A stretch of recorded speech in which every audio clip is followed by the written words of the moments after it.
Sejam bem-vindos, sejam bem-vindas ao Terca Podcast. Começa hoje mais um canal de comunicação da nossa empresa para levar informação, debate, inspiração a você que nos acompanha aqui nas redes sociais, a todos os nossos colaboradores, nossos clientes. É uma alegria estar aqui. Eu sou Fabiola Saqueto, mentora de liderança, consultora empresarial e parceira aqui do Terca, e tenho a honra de estar intermediando, batendo esse papo aqui com os nossos convidados. O que nos inspirou a começar esse projeto foi esse mês de outubro, onde nós comemoramos, na verdade, onde nós trazemos consciência mundialmente a um tema de extrema importância, porque é um tema que salva vidas, que é o Outubro Rosa. Especificamente falando do combate e a prevenção ao câncer de mama. O Terca, ele quer contribuir com esse projeto e trazer luz a essa temática tão importante. E nós estamos com um projeto de endomarketing aqui para os nossos colaboradores, que é o Cuidando de Si e Inspirando Todas. A gente acabou de ter uma palestra agora com uma médica maravilhosa, e para abrir esse projeto, nós a convidamos para conversar um pouquinho aqui, para ficar registrado tanto conhecimento importante para todos vocês que nos acompanham. Estamos recebendo a doutora Luíse Bigarella. Seja bem-vinda! Muito obrigada! Parabéns pela palestra, que foi tão importante para todas nós. E agora a gente vai dividir com quem nos acompanha. Ai, obrigada, é um prazer estar aqui hoje. A palestra foi incrível, inspiradora, e agora é um prazer estar aqui novamente. Obrigada, doutora. A gente sabe que detectar precocemente realmente aumenta muito. Eu já vi índices até falando de quase 90%, dependendo do estágio, né, da doença, as chances de cura. Então, doutora, quais são os caminhos para a gente detectar o quanto antes um possível câncer de mama? Bom, os caminhos inicia na percepção do próprio corpo. Então, a mulher, ela desde a menstruação, ela precisa se tocar para se conhecer. E o autoexame, ele tem um papel fundamental nisso. Como eu discuti na palestra, mas trazendo agora para o podcast, o autoexame, ele tem suas críticas ao longo dos anos, porque muitas mulheres focaram só nele e esqueceram os demais exames para complementar o autoexame. Mas ele é uma prática que ajuda muito, porque traz um conhecimento do próprio corpo para aquela mulher. Então, o autoexame é fundamental, e a realização dos exames, a mamografia, o ultrassom, a ressonância magnética. A gente tem idades, de acordo com o Ministério da Saúde, inicia aos 50 anos, mas a lei, desde 2008, fala que todas as mulheres a partir dos 40 anos têm o direito de realização da mamografia, e é o que a gente geralmente usa na prática clínica.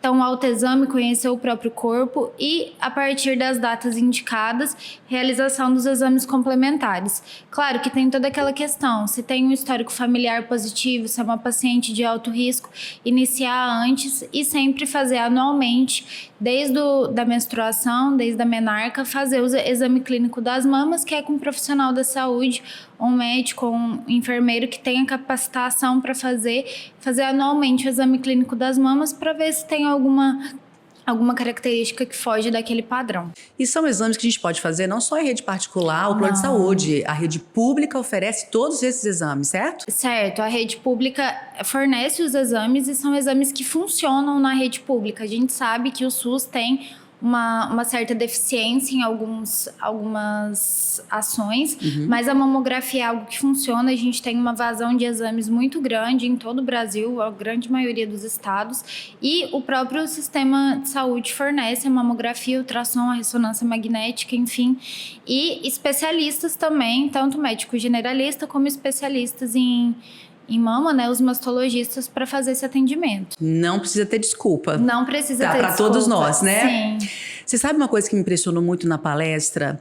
Eu quero que você compartilhe aqui, por favor. Eu estava muito associando a descobrir um sinal ligado ao carocinho, ao nódulo, né? Mas são muitos aspectos diferentes que podem surgir na mama, que a gente não deve ignorar, porque pode estar associado. Queria muito que você compartilhasse, que foi bem impactante aquilo. A gente correlaciona muito câncer de mama a nódulos e cistos, né? Então, regiões endurecidas da mama a gente correlaciona com câncer, mas não é só isso. A gente também tem aspectos da pele. Então, se a pele estiver espessada, endurecida, a gente chama até de casca de laranja, quando ela fica exatamente como aquela superfície externa da laranja, a casca mesmo, então ela fica retraída, endurecida, avermelhada, quente. Muitas mulheres confundem os quadros de mastite, confundem os quadros de câncer de mama com mastite. Então, principalmente naquele período puerperal, elas acham que é só uma reação inflamatória, só uma mastite, já tiveram antes e acham que estão tendo de novo. Mas, na verdade, não. É um quadro mesmo de sintomas de um câncer de mama mesmo. A gente também tem a saída de secreção pelo mamilo, como eu reiterei na palestra e volto a falar aqui, sair secreções pelo mamilo é normal, é natural, mas quando a gente tem aquela saída espontânea que molha o sutiã, molha a blusa, aquela saída de secreção sanguinolenta ou água de rocha que a gente chama quando ela é mais escurecida, é algo que a gente tem que se preocupar também. Quando a gente tem a simetria das mamas, então uma mama maior, uma menor, ou ela muito lateralizada, mais para cima e mais para baixo, a gente tem que se preocupar também. Quando a gente tem abaulamentos, que é quando a gente tem aquelas depressões, é algo que a gente tem que se atentar. Então, não são só os caroços, é todo o aspecto, textura, consistência da mama, que às vezes pode ser uma percepção leve, mas quando a gente tem esse autoconhecimento do nosso corpo, como eu disse anteriormente, a gente se tocar, a gente se perceber, a gente se olhar, a gente consegue perceber mínimas mudanças que podem salvar a nossa vida futuramente, que fazem a gente, às vezes, detectar precocemente um câncer, a gente perceber o nosso corpo e as mudanças dele. Perfeito. O Brasil está entre os países que mais tem a cirurgia de prótese mamária, né? De silicone. E isso é um fator de risco, é algo a ser mais observável. E até essas modificações todas que você falou na aparência da mama, quem tem o silicone, isso também pode acontecer? O câncer de mama, a prótese em si, ela não tem um aumento, não gera um aumento da incidência de câncer de mama. Mas a falta de percepção do corpo pós-prótese pode levar. Então, a mulher, ela fica com uma anatomia diferente. Ela tem sensações e sensibilidades até diferentes depois da prótese. E isso pode levar a uma subnotificação, uma dificuldade em diagnosticar, um subdiagnóstico do câncer de mama. Porque a textura fica diferente, a percepção fica diferente e até mesmo para o profissional da saúde isso pode ser mascarado na hora de fazer o exame das mamas. Então, sempre se tocar, mesmo após o silicone, perceber como que é o seu peito, perceber as diferenças, sempre procurar o médico, fazer ultrassons mais regularmente e não ter medo de fazer mamografias e exames na mama. O silicone, ele foi feito para suportar as adversidades do exame e os profissionais, eles são instruídos a lidar com. Então, não deixe de fazer mamografia por conta de um implante, não deixe de ir ao médico, de fazer os autoexames. O silicone não é tão frágil quanto a gente pensa e precisa, sim, do rastreio para pessoas com prótese, para que não aconteça isso, essa mudança do padrão da mama, sem a percepção por conta da prótese e, às vezes, o diagnóstico de um câncer no estágio mais avançado. Detectar precocemente ajuda na cura, mas o importante mesmo é a gente tentar evitar, né? Evitar isso. E um pilar do Outubro Rosa é a prevenção. Sim. Quais são as principais dicas, orientações para nós mulheres, né? E todos os homens que nos assistem, orientar as mulheres das suas vidas aí também. O que é realmente importante para a questão da prevenção do câncer de mama? Que estilo de vida poderoso é esse? Então, uma coisa que eu sempre falo é que o Outubro Rosa ele existe por um motivo. Essas medidas elas são criadas para doenças que, se detectadas antes ou se prevenidas, geram uma diminuição da mortalidade de uma forma assim, gigantesca. Por que não existe mês de prevenção para todas as doenças? É porque nem todas as doenças, se diagnosticadas antes, se bem tratadas antes, geram uma diminuição tão grande na mortalidade e na morbidade como o câncer de mama. Então, é fundamental a gente saber o que previne, como detectar e como detectar precocemente. Então, um estilo de vida saudável, existem fatores modificáveis e não modificáveis. Os fatores modificáveis é coisas que nós fazemos e que coisas que, se nós não fizermos, podem evitar. Então, o cigarro, o tabagismo. mulheres que fumam têm uma chance de 24% a mais de desenvolver câncer de mama. E as ex-tabagistas também entram nesse englobado. Então, elas têm uma chance 13% a mais de desenvolver o câncer de mama. Uma boa alimentação, então uma estabilização na balança, um ganho de peso controlado também interfere diretamente. Então, se após os 18 anos você engordou quase 30 quilos, um pouco menos que 30 quilos, você tem uma chance elevada de desenvolver câncer de mama. Então, sempre controlar o peso, assim como a atividade física entra também. Pode parecer clichê esse negócio de atividade física, perda de peso, etc., mas isso interfere diretamente. Você fazer em torno de 2 horas e meia de atividade física na semana já diminui em torno de 15% a recorrência. Na semana, não é nem 1 hora por dia. 2 na semana, 15% de redução. É muita coisa. É muita coisa. As vitaminas também, vitamina D, vitamina E, elas agem diretamente na replicação celular, que é onde o câncer de mama se manifesta. Então, é sempre importante estar fazendo os exames, se preciso, repor vitaminas. Não precisa ficar louca das vitaminas também, de repondo tudo e tomando coisas exacerbadamente. Sem precisar, até antes da hora, né? Antes da hora. Mas se preciso, tome. Não é um dinheiro mal gasto, não vai agir só na queda de cabelo, na unha, na pele, mas também na saúde da mama. É fundamental. Doutor, e álcool e açúcar? Álcool também, não precisa abolir completamente da rotina, mas você diminuindo o álcool, eles falam que em torno de 2 a 5 doses por dia, que é uma quantidade grande. Verdade. Se você consumir por 1 ano ou mais, você tem chance de 1,5 vezes a mais desenvolver câncer de mama. Assim como o açúcar, que entra no controle do peso, entra no uso de carboidratos. Estudos apontam que se você diminuir o uso de carboidratos e consumir uma quantidade irrisória de fibras por dia, você reduz até 10 vezes mais as chances de desenvolver câncer de mama. Então, são hábitos que são fáceis de ser incorporados e que diminuem drasticamente a recorrência e a incidência desse câncer de mama. Perfeito. Existe uma outra pergunta muito recorrente também quando o assunto é câncer em geral, né? Mas especificamente hoje no de mamas, a questão da hereditariedade. Uhum. E quando a gente fala câncer de mama, fica muito ligado à hereditariedade da mãe, mas pessoas da família do pai em geral, que tiverem até outros tipos de câncer também, o fator hereditário é um componente de atenção? É um componente de atenção. A gente é um material genético metade, então a gente tem que ter atenção tanto à história familiar da mãe quanto a do pai.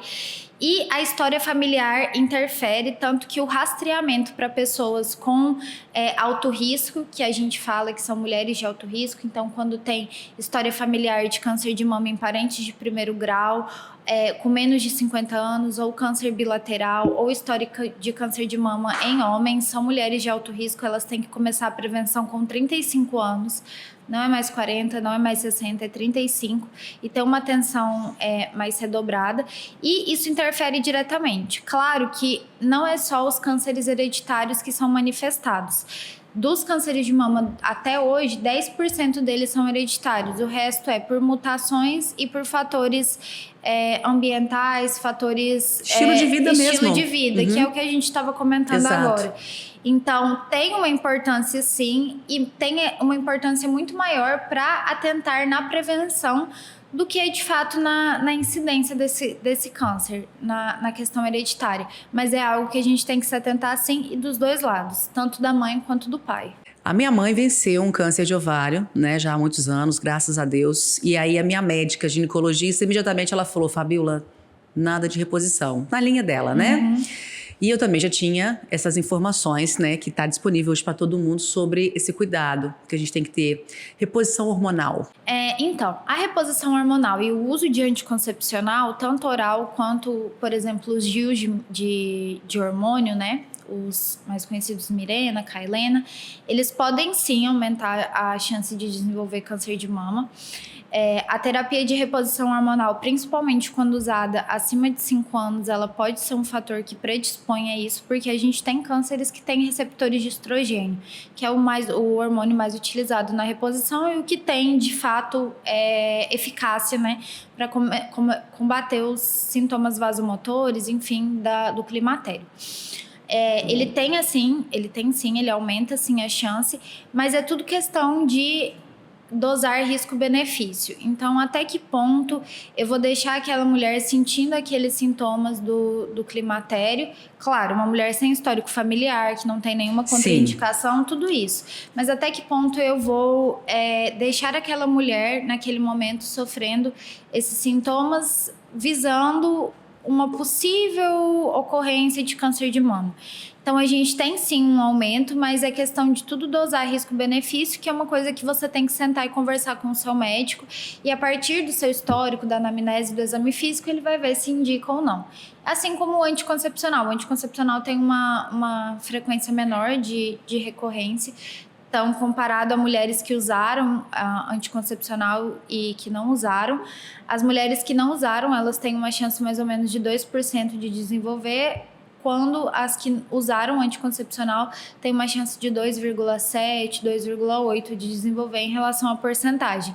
Então, é uma diferença pequena, existe sim esse aumento, e é o que eu comentei anteriormente, você dosar risco-benefício. Muito bom. Doutora, vamos falar de mitos? Vamos.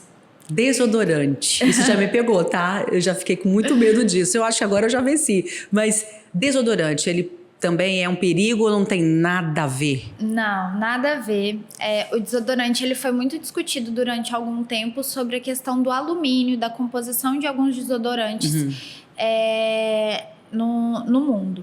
E foi caído por terra essa teoria. Foi feito alguns estudos na China, Japão, que eles utilizam mais a questão do alumínio, mais na China do que no Japão, e foi caído por terra. Isso não tem nada a ver, a gente associa muito por relação aos linfonodos, né? Que são vão para as axilas, às vezes, né? Isso, que são acometidos no câncer de mama, um câncer mais avançado, mas não tem nada a ver. O câncer de mama começa na mama e vai para o linfonodo, e não ao contrário. Então pode todo mundo ficar cheirosa, viu, gente? Sim.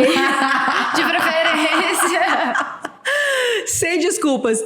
Outro mito, doutora, sutiã, principalmente sutiã de aquele aro, do bojo, né?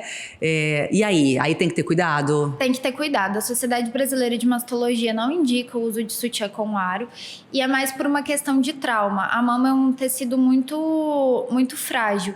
Então, quando a gente tem a lesão, o trauma do aro, que às vezes pode ficar bem apertado e gerar lesões bem sérias, como a gente já pegou em consultório algumas vezes, lesões bem preocupantes assim da mama por conta do aro do sutiã, não é recomendado. Ele gera lesões, ele gera traumas, microlesões ao longo dos anos, e essas microlesões, esses traumas, eles podem sofrer mutações e gerar o câncer. É um fator certeiro? Não, mas a gente procura evitar e gerar um conforto para a mulher também. Não tem a necessidade de ficar com aquele peito reto, empinado, desconfortável. Verdade. Machuca. A sociedade não indica o uso de sutiã com aro. A estética não pode trazer uma Não conta tão pode. alta pra gente, Não. né? Sob nenhuma hipótese, né? Mas isso quer dizer que os sutiãs eles precisam ser frouxos, deixar o peito caído? Não. Também não. Ele tem que ser sustentado até para não ficar com aquele sobe e desce, que pode acontecer principalmente em mamas mais densas, maiores. E esse sobe e desce poderia ocasionar? Pode ocasionar, dependendo da força que gera esse trauma. Impressionante. São coisas pequenas, mas que ao longo dos anos podem gerar Somadas, traumas. né? Isso. Assim como batidas, lesões, sempre ficar atenta. Perfeito. Doutora, então, um bom estilo de vida, prevenção, o autoexame, Sim. os exames disponíveis na saúde, tudo isso, se for feito, salva vidas. Salva vidas e salva vidas mesmo. Você prevenir e você detectar a tempo gera uma diminuição drástica assim, do número de casos e um prognóstico excelente. A gente vê isso na prática mesmo, não é coisa só de livro e não é só conversa de Outubro Rosa. Realmente isso acontece.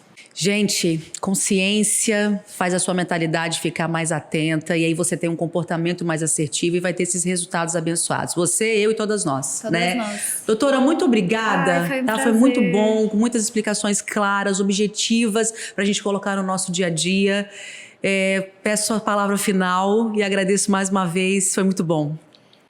O câncer de mama ele é um dos cânceres mais prevalentes, né, no Brasil, e é o que mais gera mortalidade. A gente viveu uma época no Brasil em que a gente não tinha esse rastreamento efetivo, e agora que a gente tem e realmente funciona, a gente tem que usar. O câncer de mama mata mesmo, e mata qualquer pessoa, independente da cor, raça, gênero, classe social, e a gente precisa prevenir, a gente precisa detectar precocemente e a gente precisa tratar.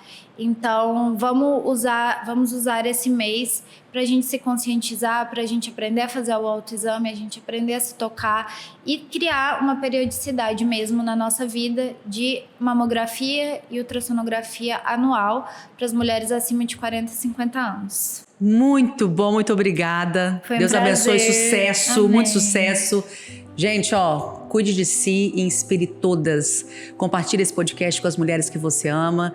Conhecimento nunca é demais, pode estar salvando a vida de alguém, tá bom?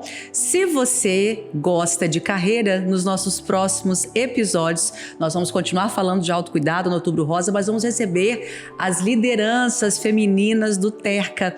E aí pensamos em trazer um pouco mais de conteúdo falando sobre liderança, sobre desenvolvimento da sua carreira, sobre diversidade geracional, sobre gestão de equipes. Então, para quem quer ficar ligado e crescer pessoal e profissionalmente, tem muito conteúdo bom vindo por aí. Obrigada e até o próximo episódio.